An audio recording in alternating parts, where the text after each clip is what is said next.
来到勾勾公好吧，我是怡我是姐。雨华。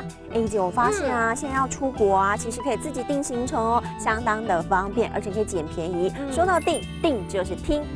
我知道你说的听就是定，而且啊，我也知道为什么现在上网订房比较便宜，因为网站上出现了很多订房谬赃。那么在这当中呢，不管是国内或者是国外，你都可以上网去查询订购，有很多的优惠折扣哦。谬赃就是网站。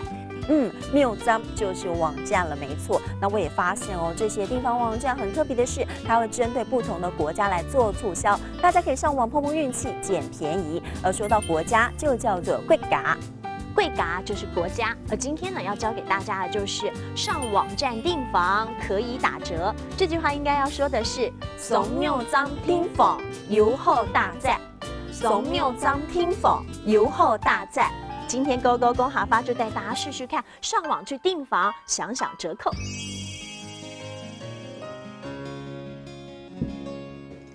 何婷，你到底在上什么谬赃嘛？从刚刚忙到现在。因为我要去日本啊，我现在在看那个订房。我跟你说，我上次出差的时候啊，就是在网站上听否，结果呢订到了一个很棒的房间哦，不但环境很不错啊，而且价格非常便宜哦。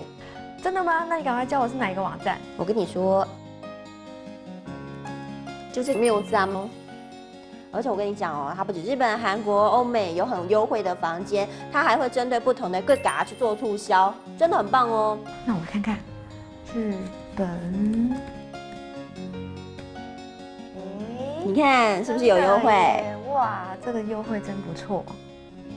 敏华，我刚刚看你上网这么久，你到底有没有捡到便宜啊？有，我捡到很多便宜的机票还有住宿哦。那所以呢，这些实用的客家话，我得要赶紧帮大家来复习一下。首先呢，教给大家的就是上网站订房，网站就叫做谬赃，谬赃就是网站了。那刚刚也提到了，现在自己定行程很方便，而定就是听，听就是定。不过如果你上了这些订房网站，你会发现不同的贵嘎可是有不同的折扣，所以一定要好好挑挑拣拣。